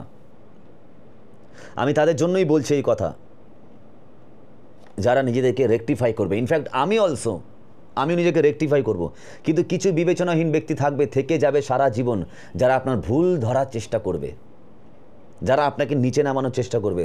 আর এখন সব থেকে ভালো কি জানেন, সব থেকে যুদ্ধ এখন কিসে হয়? সব থেকে ভালো যুদ্ধ হচ্ছে হোয়াটসঅ্যাপে হয়, ফেসবুকে হয়। এখন তো মুখের যুদ্ধ চলেই গেছে, ফিজিক্যাল সামনাসামনি যুদ্ধ চলে গেছে, এখন তো লাইভ যুদ্ধ হয়, ফেসবুকে যুদ্ধ হয়, হোয়াটসঅ্যাপে যুদ্ধ হয়। এও বাক্য দিয়ে বলছে, সেও বাক্য দিয়ে বলছে, মানে বাক্যটা হলো অস্ত্র হয়ে গেছে এখন। এ একটা বাক্য দিচ্ছে, তার রিপ্রেজেন্টে আর একটা বাক্য দিচ্ছে। আমরা যেমন ছোটোবেলায় দাঁতের লড়াই দেখেছি, খেয়েছি, এখন হয় বাক্যের লড়াই। কিন্তু অভিষিক্ত ব্যক্তি যখন বোঝে, সে তো মানুষ, তো হয়তো সে টেম্পটেড হয়ে গেছে, হয়তো সে রাগ করে ফেলেছে, কিন্তু অভিষিক্ত ব্যক্তি বোঝে না, এর বাইরে আমাকে আর যাওয়া যাবে না, আমি এতটা গরম হয়ে গেছি, আমি এতটা রাগ করেছি, এবার আমাকে বাউন্ডারি ক্রস করা যাবে না। তখনই আপনি জয় যিশু বলে তার থেকে বেরিয়ে পড়েন। কেন জানেন? সেও গরম হচ্ছে, আপনিও গরম হচ্ছেন, আপনি বুঝে গেছেন যে অনেকটা তেতে ফেলেছি নিজেকে, আর না, এটা আমার শেষ সীমা ছিল, প্রভু আমায় ক্ষমা করো বলে বেরিয়ে যান ওখান থেকে। কারণ আপনি যদি ওখানে বাক্যের লড়াইতে থাকেন, তখন আর বাক্য বেরোবে না, ডাইরেক্ট মুখ থেকে স্ল্যাং বেরোবে, আর যখন বের করে ফেলেছেন ক্ষতি আপনারই হবে। তার কিছু হবে না, তার মধ্যে অভিষেক নেই। আপনি রাস্তা থেকে ভালো ড্রেস পরে হেঁটে যাবেন, একজন ব্যক্তি ড্রেন থেকে উঠে এসছে, সে যদি আপনাকে জড়িয়ে ধরে তার কোনো ক্ষতি নেই, ক্ষতি আপনারই। আপনি ভালো ড্রেস পরে যাচ্ছেন পারফিউম মেখে, আপনাকে সেফ থাকতে হবে না? সে তো ড্রেন থেকে উঠে এসছে, সে আপনাকে জড়িয়ে ধরবে, হতেই পারে, তার কোনো ক্ষতি নেই। সে বলবে আরও, দেখেছো আমি একটা পরিষ্কার ব্যক্তিকে কাদা মাখিয়ে দিচ্ছি, তার একটা গর্বের বিষয়, তার টার্গেট কাদা মাখানো, কিন্তু আপনার টার্গেট ওই নোংরা থেকে বেঁচে থাকা। তার জন্য যিশু বলছে যে বিবেচনাহীন লোকের কাছে কথা বলো না, তোমার কথার মধ্যে যে জ্ঞান আছে সে তুচ্ছ করবে। হালেলুয়া। হিতোপদেশ 21 পদ বলছে, যে লোক আগ্রহের সঙ্গে সততা ও বিশ্বস্ততার পথে চলে। দেখুন, যেই পয়েন্টগুলো আমি বললাম, এগুলো কিন্তু আপনাকে আমাকে শুনলে হবে না, এগুলোকে আগ্রহের সঙ্গে আমাদেরকে কী করতে হবে? অ্যাক্টিভেট করতে হবে আমাদের লাইফে, কর্মে পরিকল্পনা অনুযায়ী কর্মেতে আনতে হবে, কাজে এক্সিকিউট করতে হবে, ম্যাচিওর করতে হবে, তবে কিন্তু কাজ দেবে। আপনি শুনলেন, আমি শুনলাম, আমি বললাম, আপনি শুনলেন, আপনি বললেন, আমি শুনলাম, পাতা বন্ধ হলো না, কাজ হবে না। যদি আমি বলে থাকি যে সেই ব্যক্তিগুলোর সঙ্গে মেশা যাবে না, তার মানে এটা আমাকেও শুনতে হবে, আমি মিশবো না, আপনিও মিশবেন না। যদি আপনার কল লিস্টে এরকম থেকে থাকে, আপনার হয়তো খারাপ লাগবে যে এই ব্যক্তিটাকে অ্যাক্টিভ করে দেবো, ডিলিট করে দেবো, এই ব্যক্তিটাকে আমি ব্লক করে দেবো, সে যদি খারাপভাবে কিচ্ছু যায় আসে না, আপনি করে দিন। আজ খারাপ ভাবছে বন্ধু, ভাবতে দিন, হয়তো কালকে গিয়ে আপনার নামে বদনাম করবে, দুটো অহংকারের কথা বলবে, আপনি জানেন না ওই কাল ভূত আপনার জীবনে থাকলে আপনার কত দিকে ক্ষতি। আপনি বেরিয়ে চলে আসুন ওখান থেকে। যে বড় করার, মানুষের কাছে খুশি হয়ে লাভ নেই। কোনো পাস্টার, কোনো লিডার, কোনো ওয়ার্শিপার, ইনফ্যাক্ট মি অলসো, আমিও আপনাকে বড় করতে পারি না।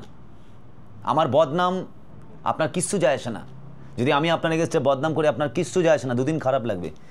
যদি আপনার বড় হওয়ার থাকে, আপনি যদি সৎ হন, পবিত্র হন, ঈশ্বর আপনাকে আমার চোখের সামনেই বাড়িয়ে তুলবে।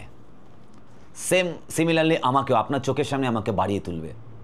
অর্থাৎ মানুষকে খুশি করতে যাবেন না, কোন পাস্টার, কোন ম্যান অফ গড আপনাকে কতটা ভালো বলছে, ওই ট্যাগ লাগাতে যাবেন না নিজের মধ্যে যে আপনার নামের পাশে কি বসেছে, যে গুড ম্যান অফ গড না ব্যাড ম্যান অফ গড। এগুলো জাগতিক, দরকার নেই এগুলো। কত লোক আপনার গানে কি ভালো কমেন্ট করছে, কত লোক আপনার গানে কি খারাপ কমেন্ট করছে দেখতে যাবেন না। আমার গানে, আমার ব্রাদার রকির গানে, আমার বোনের গানে বহু মানুষ অনেক উল্টোপাল্টা কমেন্ট করে, আমি দেখাই না কোনো কমেন্ট। আর এখন তো ভালো হয়েছে না, ভুল কমেন্টগুলোকে ডিলিট করে দেবেন। একসময় এমন হয়েছে, এই আঙ্কেলের চ্যানেলে যখন আমি প্রচার করছিলাম, বহু মানুষ আমাকে ওয়াশ করে দিয়েছে উল্টোপাল্টা বলে। আমি প্রচারে দু একটা বলেছি, কিন্তু এখন বলি না। কেন জানেন? কারণ আমি জানি আমার অভিষেক নষ্ট হয়ে যেতে পারে। বুদ্ধিমান ব্যক্তিরা যারা অভিষেককে বজায় রাখতে চায়, তারা অলওয়েজ পাশ কাটিয়ে চলে। যখন যিশুকে পাথর মারতে এসেছিল আর বলছিল তুমি অব্রাহামের নিন্দা করছো, তখন জিসাস কিন্তু আর তর্ক করেনি। একটা সময় তর্ক করেছিল, একটা সময় রেগে গেছিল, কিন্তু একটা সময় যখন দেখলো যে অতিরিক্ত হয়ে যাচ্ছে, ওরা মারতে আসছে, এবার যদি জিসাস ফায়ার হয়ে যায়, তখন জিসাসের অভিষেক নষ্ট হয়ে যেতে পারে। প্রভু যিশু এখান থেকে বেরিয়ে আসলো। আপনাকে ওয়াইজলি চলতে হবে। হ্যাঁ, মানুষের দরুন আমরা ভুল করে ফেলি, কিন্তু একটা সময় আপনাকে বুঝতে হবে যে না, আমার তরফ থেকে অতিরিক্ত হয়ে গেছে, আর না, এবার আমাকে পাশ কাটিয়ে চলে আসতে হবে। আপনাকে বলতে পারে আপনি তর্কে হেরে গেছেন, আপনি তর্কে হেরে গেছেন, আপনি বাইবেলের জ্ঞান কম, আপনার মধ্যে লজিক কম, আপনি বোঝেন না। আপনি জাস্ট কিছু বলবেন না, জাস্ট হাতটা বলবেন জয় যিশু ভাই, জয় যিশু বোন, বলে চলে আসবেন। হেরেছেন কি হারেননি সেটা প্রভু জানে। দুদিন পরে ওই ব্যক্তিগুলোর সামনে ঈশ্বর আপনাকে বলে, এই সেই লোক যাকে আমি বেছে নিয়েছি আমার স্টেটকে শাসন করার জন্য। হালেলুয়া। মুখের কথা, বুঝতে পারছেন? আমি সব প্রচারেই বলি, আপনিও জানেন, আপনারা জানেন যে হিতোপদেশ 18:21, মুখের কথার ওপর নির্ভর করে জীবন এবং মরণ। মৃত্যু মানে হচ্ছে ঝগড়া, মৃত্যু মানে হচ্ছে অন্ধকার, মৃত্যু মানে হচ্ছে মিথ্যে, মৃত্যু মানে হচ্ছে ব্যভিচার, মৃত্যু মানে হচ্ছে যার কোনো অপশান নেই। আর জীবন মানে হচ্ছে সেই অভিষেক যা এভারলাস্টিংলি চিরদিন আমার আপনার সঙ্গে থাকবে। তাই বন্ধু, প্রতিদিন সকালবেলা উঠে এমন কোনো কথা আমরা মুখ থেকে ডিক্লেয়ার করব না যেটা আমার অভিষেককে করাপ্ট করতে পারে। আপনার মধ্যে অভিষেক আছে, কিন্তু আপনি নিজেই মুখ থেকে বলছেন যে তুই এটা পারবি না, তোর দ্বারা হবে না, তুই মরতে পারিস না, তুই দুষ্ট। মুখের কথা কেনা, অন্তরে রাগ হবে, কিছু বললাম না, অন্তরে রাগ হবে, আপনি মিশবেন না, বেরিয়ে আসবেন, সিম্পলি অ্যাভয়েড করে। এখন তো অনেক অপশান আছে, যদি ফেসবুকের সম্পর্ক থাকে, হোয়াটসঅ্যাপের সম্পর্ক থাকে, জাস্ট ব্লক, আর যদি লাইভ রাস্তায় দেখা হয় জাস্ট জয় যিশু, হবে না তার সঙ্গে চা খেতে গিয়ে। আপনি অতিরিক্ত প্রেম দেখাতে যাবেন, প্রভুর থেকে ধার্মিক হয়ে লাভ নেই। আপনি যীশু খ্রিস্টের থেকে বেশি ধার্মিক হতে পারবেন না, না আমি না আপনি। আপনি অতিরিক্ত প্রেম দেখা দিকে তার সঙ্গে একবেলা ভাবলাম যে আমি তো একবেলা চা খেলাম, একটু প্রেম দেখাই, যে আমার মধ্যে যে প্রেম আছে ও বুঝবে কী করে, ও আমার সঙ্গে এই করেছে। যদি প্রভু যে আমার মধ্যে কাজ করে, একদিন আমি তাকে ঘরে ডেকে এসে মাটন খাই দিলাম, আপনি জানেন না এই মাটন খেতে গিয়ে কোন দিন আপনি শেষ হয়ে যাবেন। ওই একদিন এসে আপনার কানে এমন কথা বলে দিল, আপনিও গরম খেয়ে গেলেন, পুরনো কথা হলো, তর্কাতর্কি হলো, আপনার গায়ে হাত উঠে গেল, তার উপরে আপনার অভিষেক গেল এখানে নষ্ট হয়ে। বুঝতে পারছেন? অভিষেক অনেক মূল্যবান জিনিস, পাওয়াটা যেরকম সেটাকে বজায় রাখা অনেক অনেক কঠিন। যদি 100-র মধ্যে 1 থেকে 12 নম্বরে অভিষেক পাওয়া যায়, মনে রাখবেন ওই 12 থেকে 88 অবধি আপনাকে বজায় রাখতে হবে। বহু মানুষ বাইবেলে অভিষেক পেয়েছিল কিন্তু বজায় রাখতে পারেনি বলে চলে গেছিল। কি মনে হয় যেই ব্যক্তিগুলোকে যিশু বলছে, আমি তোমাদের মথি 7:23 কি বলছে, যারা বলবে হে প্রভু আমি তোমার নামে এই করেছি, ভূত ছাড়িয়েছি, মন্দ আত্মা তাড়িয়েছি, বড় বড় কাজ করেছি, ভাববাণী বলেছি, অলৌকিক কাজ করেছি, তারা কি অভিষেক পায়নি? পেয়েছে তো। নালে কি বলছে রোমিও পুস্তক 11:29 কি বলছে, ঈশ্বর যাকে কল করে, ঈশ্বর যাকে ডাকে, যাকে যা দান করে সেই বিষয় তিনি মন পরিবর্তন করে না। অর্থাৎ তারা অভিষেক পেয়েছে, তারা গিফট পেয়েছে, গিফটে চলছে। কিন্তু গিফট পাওয়া মানেই, অভিষেক পাওয়া মানেই যে প্রভুর সঙ্গে তার সম্পর্ক আছে না হতে পারে। কারণ আপনি একটা ব্যক্তির জন্মদিনে গেছেন, তাকে গিফট করেছেন, 2 বছর পর আপনার সঙ্গে তার এমন সম্পর্ক হয়েছে, আপনি কি তার বাড়িতে গিয়ে বলবেন যে ভাই আমি তোমায় গিফটটা করেছিলাম, তোমার বার্থডেতে গিফটটা ফেরত দাও? না, আপনি বলবেন না, কারণ আপনার মধ্যে ভদ্রতা আছে, আপনি একজন ভদ্র মানুষ। তাহলে ঈশ্বর তো মহাভদ্র, ঈশ্বর কখনো কাউকে গিফট করে চাইবে না। ওই জন্য যেই ব্যক্তিগুলো বলছে আমি তোমার নামে ভূত ছাড়িয়েছিলাম না, তারা অভিষেক পেয়ে তারা ভূত ছাড়িয়েছিল, তারা পবিত্রতার গিফট পেয়েছিল, বরদান পেয়েছিল, তাই না? ভূত ছাড়িয়েছিল, চোখ দান করেছিল, বড় বড় কাজ করেছিল, কিন্তু শেষ সময় এসে কী হলো তাদের দশা? কি হলো আপনি জানেন? জিসাস কি বলছে, আমি তোমাদের চিনি না, বলছে দুষ্টের দল দূর হও আমার থেকে। বুঝতে পারা যাচ্ছে? তার জন্যই নিজের সারাউন্ডিংসের মধ্যে থাকুন, বন্ধুত্ব করুন, অল্প বেশি নয়। অতিরিক্ত বন্ধুত্ব নষ্টের মূল। অতিরিক্ত অর্থ নয়, যদি আপনি অর্থকে সমানভাবে প্রভুর কাজে লাগাতে পারেন, আপনার যদি অতিরিক্ত অনেক অর্থ থাকে তাও আপনি ব্লেসেড। কেন বলুন তো? সেই টাকা দিয়ে হয়তো অনেকে বলেছে যে অতিরিক্ত অর্থ আপনাকে নষ্ট করে দেবে, অর্থই নষ্টের মূল না। বাইবেলে বলছে না, যে বাইবেলে বলছে যে অর্থ দরকার, কিন্তু অর্থকে আমরা অন্যভাবে ব্যবহার করি, যদি নিজের জন্য ব্যবহার করি, নিজের স্বার্থে, সেটা অনর্থের মূল। যদি আপনি আপনার অর্থ মিনিস্ট্রির কাজে লাগে, সেটা অনর্থের মূল না, সেটা ব্লেসিংসের রাস্তা, আপনি তাকে কাজে লাগাচ্ছেন না। কিন্তু আমি বলবো অতিরিক্ত বন্ধুত্ব হতে পারে আপনার অনর্থের মূল। দরকার নেই সেই সমস্ত বন্ধুগুলোকে থেকে বেরিয়ে আসুন যারা আপনাকে অন্য জায়গায় নিয়ে যাচ্ছে। বুঝতে পারছেন? 2, 3, 4 খুব অল্প বন্ধু রাখুন, অভিষিক্ত বন্ধু রাখুন, যারা আপনাকে জাগতিক জ্ঞান কম দেবে কিন্তু ঐশ্বরিক জ্ঞান বেশি দেবে, যারা আপনাকে ডিমোটিভেটও করবে, বাজে কথা আপনাকে হয়তো বলবে তুমি এটা ভুল করেছো, কিন্তু আবার আপনাকে হাত ধরে তুলবে। এবং সবার আগে সেই ব্যক্তিগুলোর সঙ্গে মিশুন যারা আপনার ব্যক্তিগত কথা অন্য কাউকে বলবে না। অভিষিক্ত ব্যক্তিরকে বলার পেটের কথা পেটেই থাকে, যদি আপনার কোনো সিক্রেট অন্য কারো কাছে পৌঁছে যায়, আমি বলবো সেই ব্যক্তি অভিষিক্ত নয়, সেটানিক অভিষিক্ত ব্যক্তি। বাইবেল বলছে সেই লোকের সঙ্গে যে নিন্দা করে বেড়ায়, সে গুপ্ত কথা প্রকাশ করে, কাজেই তার সঙ্গে মিশো না। আসুন আমরা প্রার্থনা করি। প্রভু তোমায় ধন্যবাদ করি প্রভু আজকের এই সুন্দর তোমার কথার জন্য। প্রভু আমরা নয় প্রভু, তুমি বলেছ প্রভু। হ্যাঁ প্রভু, অভিষেক আমাদের জীবনে দরকার, কিন্তু তার থেকেও দরকার প্রভু কী করে আমরা অভিষেককে মেনটেন করব এবং তাকে প্রভুকে ওভারফ্লো হতে দেব, এবং প্রভুকে সেই অভিষেকে প্রভুকে আমরা চলবো এবং তোমার দেখানো পথে, এবং তুমি যে দায়িত্বগুলো দিয়েছো সেগুলোকে পরিপূর্ণভাবে আমরা পূর্ণ করব প্রভুকে। সমস্ত ভুল ত্রুটি অপরাধ ক্ষমা করো প্রভুকে। আমরা মানুষ, আমাদের অতিরিক্ত বলা প্রভুকে যেটা তুমি চাও না প্রভুকে ক্ষমা করো।